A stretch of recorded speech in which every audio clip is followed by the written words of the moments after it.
স্বাগত আনন্দ জগে, সাথে আছি তাহা চৌধুরী। শুনছিলেন আনন্দ শিরোনাম, এবারে পুরো আয়োজন। চলচ্চিত্রের সিনিয়র শিল্পীদের নিয়ে মানহানিকর মন্তব্য দেওয়ার অভিযোগে চিত্রনায়ক শাকিব খানকে আজীবনের জন্য বহিষ্কার ও অবাঞ্ছিত ঘোষণা করেছে চলচ্চিত্র পরিবারের ব্যানারে 17টি সংগঠন। শুক্রবার সন্ধ্যায় এফডিসির পরিচালক সমিতিতে যৌথ সভা শেষে এই ঘোষণা দেওয়া হয়। এদিকে জাজ মাল্টিমিডিয়ার ছবিতে নিয়মিত কাজ করতে পারবেন শাকিব খান, এসেছে এমন ঘোষণাও।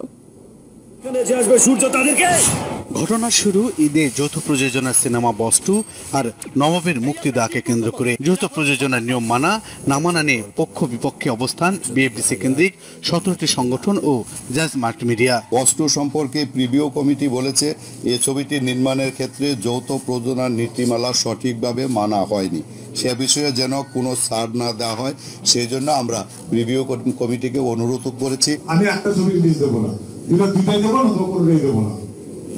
আমি কোনো ধার কর্জ করে ছবি বানাইনি, নিজের পকেটের টাকাতে ছবি বানাইছি, আমি দুইটা নিয়ে বাসায় বসে থাকবো।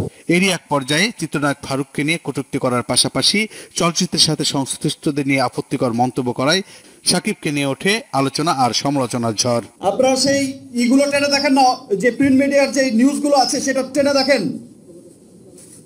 স্টুপিডের মতো কথা না বলে, মূর্খের মতো কথা না বলে টেনে দেখেন। সেখানে ব্যানারে কি লেখা ছিল? সেখানে ব্যানারে স্পষ্ট লেখা ছিল, বঙ্গবন্ধুর সোনার বাংলায় হিন্দি উর্দু ছবি চলবে না। আন্দোলনটা ছিল তখন সুপারস্টার শাকিব খানকে লুফে নিল জাজ মাল্টিমিডিয়া। জাজেই নিয়মিত হচ্ছেন ঢাকায় ছবির কিং খান। শাকিব খানকে ব্যান করছে, কিছুই হবে না। আমি ডিক্লেয়ার দিলাম, আমি শাকিব খানকে নিজের পর শুরু করবো। যদি আপনার কারণ খবর থাকে আপনারা বন্ধ করেন। এদিকে যৌথ প্রযোজনা বনাম যৌথ প্রতারণা, এই অভিযোগ আর পাল্টা অভিযোগে দুই ভাগে বিভক্ত সিনেমা, আর সেটা মানব ধর্ম। বিক্ষোভের পাশাপাশি শুক্রবার 17টি সংগঠনের যৌথ সভা শেষে শাকিব খান আর আব্দুল আজিজকে অবাঞ্ছিত ঘোষণা করা হয়। পাশাপাশি চলচ্চিত্রকে ধ্বংস করছে আব্দুল আজিজ সহ আরো যারা আছে, সবার নামে মুহূর্তে বলতে পারছি না, যারা আছে প্রত্যেকে আমাদের প্রত্যেক সংগঠনের যেখানে যাদের সদস্যপদ আছে বলতে পারছি না, যারা আছে প্রত্যেকে আমাদের প্রত্যেক সংগঠনের যেখানে যাদের সদস্যপদ আছে সেই সদস্যপদ আমরা খারিজ করে দিব।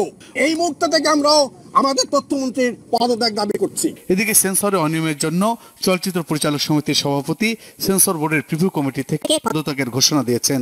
আমি এই মুহূর্ত থেকে এই দুটি জায়গা থেকে আমি পদত্যাগের ঘোষণা দিচ্ছি। যখন সবাই সম্মিলিতভাবে চলচ্চিত্রের সুদিন ফিরিয়ে আনার চেষ্টা করছেন, তখন এমন ঘটনা কোন পথে নিয়ে যাবে দেশের চলচ্চিত্র ভাবিত করেছে সিনে সংশ্লিষ্টদের।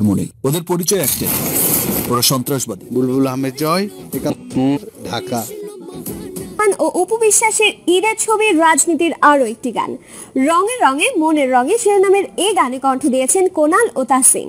বৃহস্পতিবার আসা গানটির দর্শন সংখ্যা ছাড়িয়েছে এরই মধ্যে 3.5 মিলিয়ন।